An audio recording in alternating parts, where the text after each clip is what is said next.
Hallo, hallo, bom menina Chasing Health. Meu nome é Hariana Everts. Nos podcast Chasing Health foca riba cuido e serviço aqui na Aruba.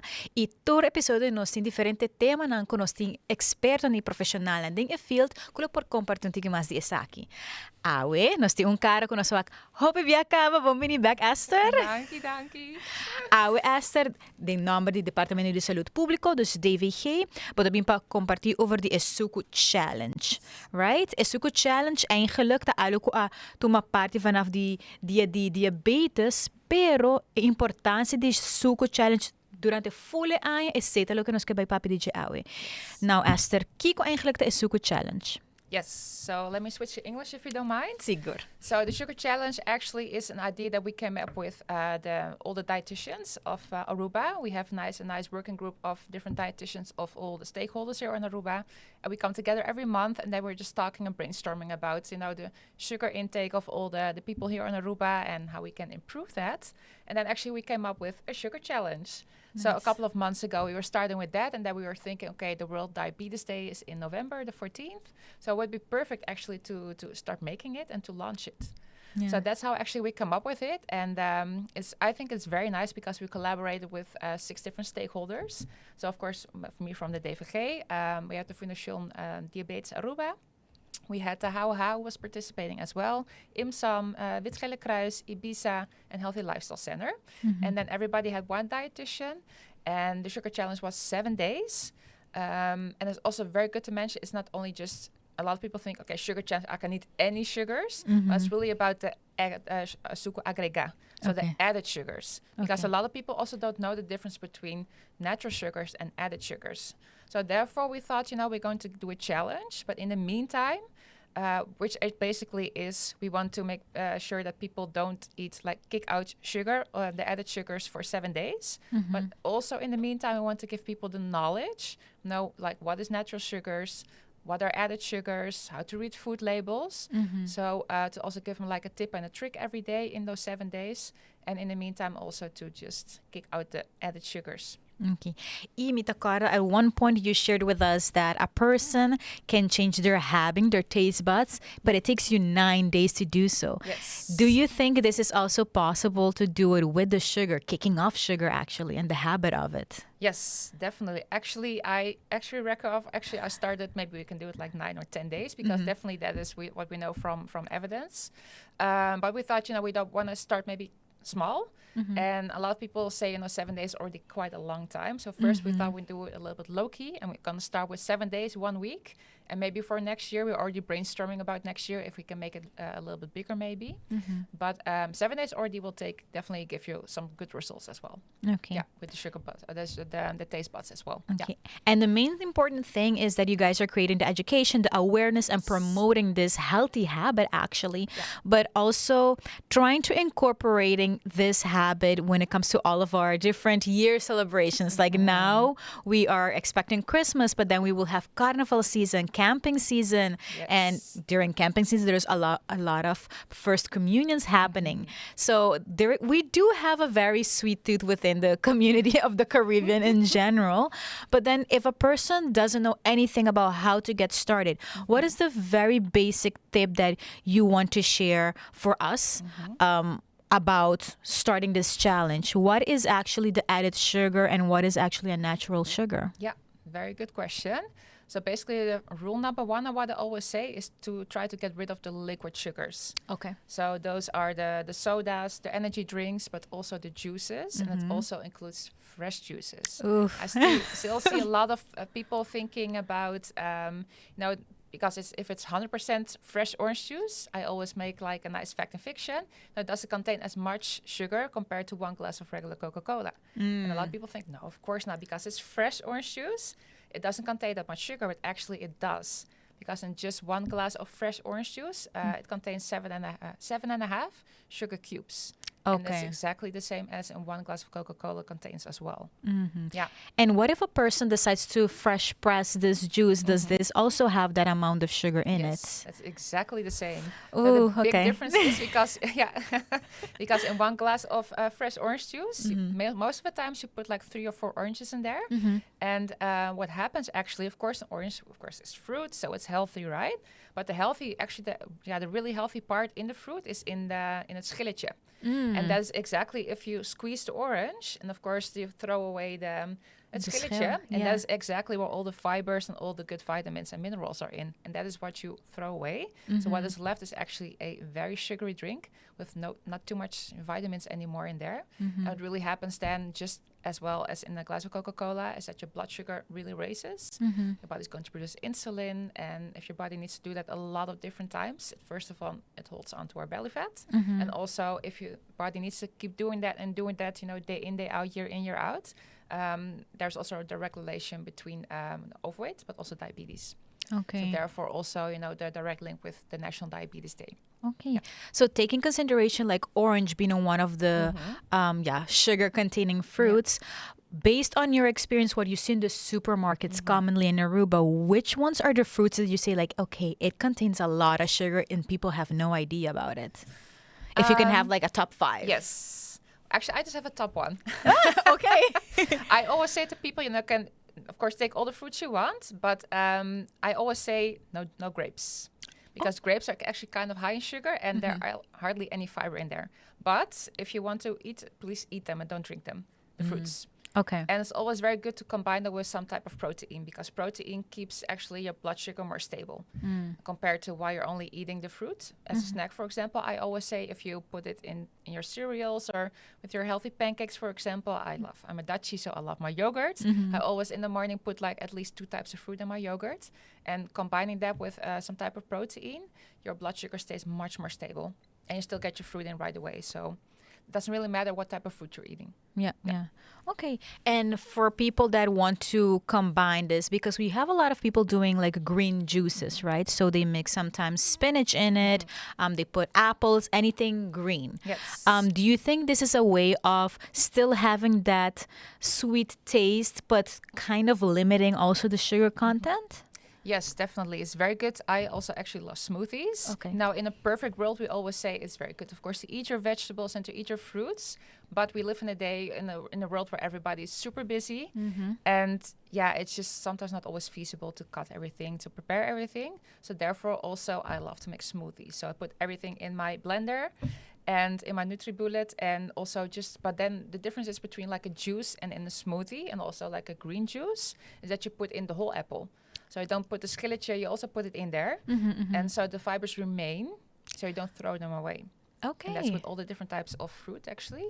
So it's still, of course, the best thing is to eat it, but I think it's already super good if you are taking in extra vegetables and fruit with like a green juice or something. Yes. I think a lot of people were so used to, since we're small, the parents always remove the peels completely when it comes to the oranges, the apples, even the grapes. I see parents remove the grapes because they said, if it's not clean, but if you have the fruit or the vegetables, just wash it properly. If you're going to put it with water and salt and let it stand there for at least a few minutes and making sure that it's clean, you can still eat the peel and have all of that vitamins and minerals being taken in by you. But also, I think it's important to look at especially like the labeling. You mentioned that the labeling was part of the campaign you guys were introducing.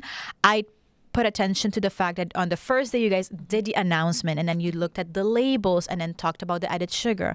Labels is something that a lot of us, we can't read it properly. It's so difficult. And also when you look at, okay, what does this label mean? Is it just one portion? Is it the whole can? How can we read this properly? Yes, very, very good question. Because sometimes, even though I'm educated, I still go into the supermarket and then it's like Chinese. I have no idea what it's saying. So basic rule number 1 for reading the food labels, the ingredient that is first mentioned on the package, it contains the most of. Okay. So if there's like a top 3 already with some type of sugar in there, it means it contains a lot of sugar already. Okay.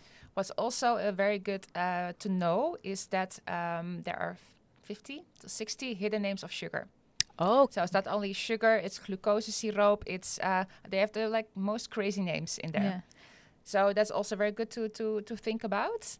I think those are usually when you see the label, you see like added sugar, and it gives you like a small percentage in a grams. Yeah. But then it's also in the ingredients added. They have a lot of different names, and I'm like, what is this? And nobody puts the time to really let me Google each word to find out what it truly is. Exactly, and that's where the manufacturers really benefit from, of course. Yeah, and also it's very good to know because actually your first question was the difference between like natural sugars and added sugars. So actually an example of natural sugars that of course we also get in, of course, that are fruits. Also in some type of vegetables there is a little bit of sugar in there, but also for example yogurt and milk. Okay. We have the milk sugars, we call it lactose. It's basically milk sugar. And the difference is between if you go for the plain version, which only includes natural sugars. So that is, of course, the one we recommend. But however, if you go for a smaakje, so if you go, for example, vanilla yogurt, or you have almond milk, also vanilla style, or strawberries, whatever, that means that they add 9 out of 10 times they add sugars to put flavor, because the flavor comes from the sugar. Yes. Yeah. Okay, so I think it's also important for people that want to do the healthy start. So that will means like if you're going to be consuming sugar, no vanilla flavor, no mixed with fruits. It's just pure sugar. Go for plain. But also the type of granola that you're going to be putting, or the cereal you're going to be putting, to not have it like I'm very honest, the fact that I put my granola and it has chocolate in it because I love it. But then I'm very much aware that, okay, if I'm going to be consuming this amount, it will take me at least 30 minutes to 1 hour working out to burn this back. And that's one of the most important things that I remember the Healthy Lifestyle Center, Ibiza, and yourself have shared, that one chocolate bar, as simple and tiny as it might seem, the amount of minutes that you have to burn that back in order to have a healthy lifestyle, it almost doesn't come in balance. No, it doesn't. So that's why it's very easy, and especially also that's why we say, the liquid sugars are so dangerous, because, you drink it in 30 seconds. Correct. That's why the difference between also an orange juice, when you drink it in 1 minute more or less, it's finished. But try eating three oranges. I'm pretty sure after 2 oranges, you're full already, and it takes you probably like 20-25 minutes to eat all the 3 of them. Correct. So, and your body is already much more saturated, then your stomach gives like a little signal, like a text message to your brain, like, okay, I'm full.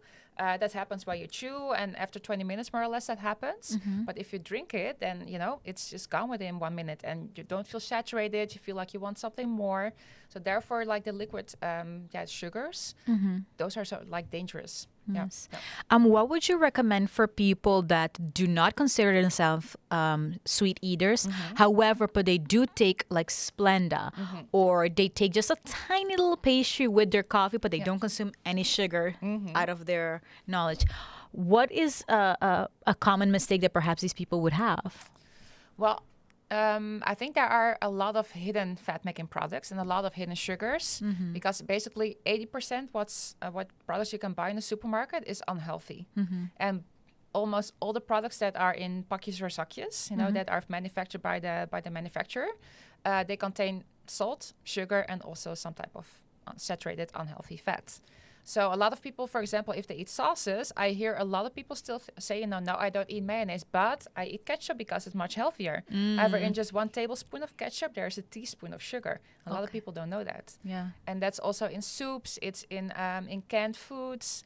It's, also, like you say, in the granola. Then a lot of people ask me also, if it's muesli, but muesli is better, right? And then say if it's crunchy muesli, or in everything that you see it's crunchy, it means they put sugar or honey on top of it. Otherwise, it doesn't get crunchy. So if you go for the dry muesli, the vlokken, those are the things that are the best, because they don't have any added sugars. Yes. That's so interesting, because if you think about it, on a day having like snacks at home, you say, oh, let me just make a couple of fries, and you throw salt in it, but and if I consume that with ketchup, I'm still having sugar, and I'm just thinking it's a salty product, and there's no sugar in it. Yes. That's so interesting. Wow. But then what is a challenge you see when it comes to the sugar? Do you think the younger generation is the one that consumes most sugar as compared to the older generation? If we come separate them between 3 units, like people below the age of 18, 18 to 45, and 45 and plus. Yeah. So let's say that definitely below 18, like the adolescents and the children, they are taking a lot of the liquid sugars. So a lot of the sugar sweetened beverages, but also a lot of the energy drinks, the maltas, things like that. And then you see them like more the the grown-ups, the adults, they really eat more of the added sugars. Also a lot of boyo, of course. Also, for example, in pizza, in ice cream, in chocolates, in candy, there's a lot of sugar as well. So they tend to eat it more compared to drinking it. The younger people tend more to drink it. Okay. Yeah. But I think also maybe the younger generation, do they burn it faster than the older generation? Because children do run on the schoolplein. However, Aruba is very hot. So some of them don't even do the running anymore. Gedurende de pauze. But are they able to burn it faster than the older generation? It really depends on how active they are, because now a lot of children also, there are a lot of scrolling on their phones, there are a lot of on computers, so they don't really play outside anymore like we used to, when we were younger. So it really depends on how physically active they are, and what kind of sports they do. But definitely the younger the people are, it's a little bit easier to burn off the calories. That's true. All right. Yeah. And what do you think since we have all of this information, and I'm sure the Department of Public Health, IBISA, the HAOHA, everybody's going to be continuing this campaign throughout the year. But what is a small tip that you can give for people going into the Christmas holiday, where we're going to be having pan de jamon, a lot of cakes, our ham as well. We do glaze that very properly. So what is a tip you can give to us to make sure we maintain ourselves a little bit healthy? Yes. So I always tell my people to go for the or. So if you go, a lot of people go for and. So they take the boyo, and they take their glasses of wine, or they like to maybe drink a nice soda or an orange juice. They like to eat, the glazed ham. They like to eat and ayacas. And so I would always say, choose one or two things that you really like and go for them. Okay. So if you like to go for your piece of ham and you like to go for your boyo, drink water instead. Okay. So try to make healthy choices also. But then you can also enjoy the healthy way by getting a little bit less healthy things. And also you can balance it out a little bit like that. Yeah, and also making sure that we're physically active throughout that whole... Yeah. And what I really always tell people if they go to birthdays or to parties, whatever, a lot of people always say, we have the birthday party tonight, so I'm going to skip my lunch. And I will say, I eat my 3 main meals always, and right before I go to a dinner or to a birthday party, because with a full stomach, it's much easier to say no, to resist temptations compared to when you're hungry. That is very true. And also, I think it's important that people at least have a little snack before you do your grocery shopping. I do tend to do that mistake. I'm like, I'm going to go hungry, and then I start purchasing things that I shouldn't be purchasing. Exactly. But I think it's very important, because otherwise your mind just takes over. And a lot of times, and I've had this comment as well from other people, that even if they went and started buying things that are healthier, it expires because they never really did anything. It was just a small purchase in the moment. Exactly. It was just sitting there. It costs a lot of money, of course, not good for the environment, and also not good for your health, because most of the times they're not the healthy things that you're buying if you're hungry and going to the supermarket. Correct. No, Esther, thank you so much for the information that you've shared with us about the Sugar Challenge. What is the coming months? What can we expect from the group of the National Dietitian Association? What can we see from you guys? So definitely next year we want to do it again, the National Sugar Challenge, but we want to do it a little bit bigger. So we're going to, that people really can sign up and really going to go all out with it. We have a lot of nice plans for that as well already. And actually we're maybe also brainstorming to also do it in relation to salts. Maybe, I don't know, around the World Hypertension Day would be nice. Correct. To do like a salt challenge, that we have like a sugar challenge and a salt challenge.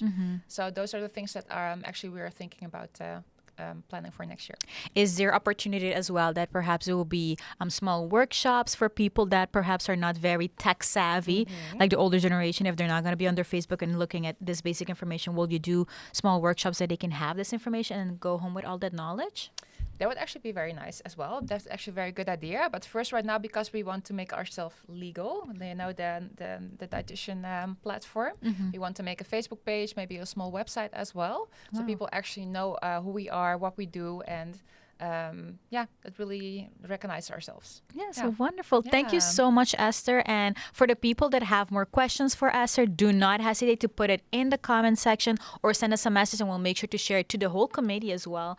For people that want to have more information, don't forget you have the Healthy Lifestyle Center, you have the IBISA, you have from the HAOHA, and also the DVG.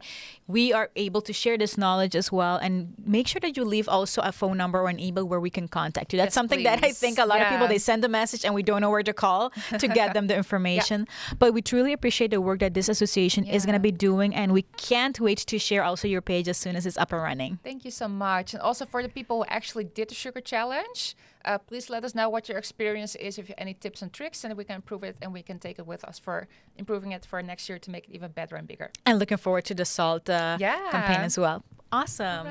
Paturihin na no lubida, manda mo sa pergunta ng pa-Esther of qualquer outro colegio conhecido Ibiza Healthy Lifestyle Center, hospital, tura sa akin ang tahin na ng kuta expertise din esaki no lubida, sugar challenge ta alo ko po implementa full añador, no solamente temporada Pasko of campamento, pero durante bo daily life tambi. Anto actividad físico ko botigo combina con esta extremadamente importante.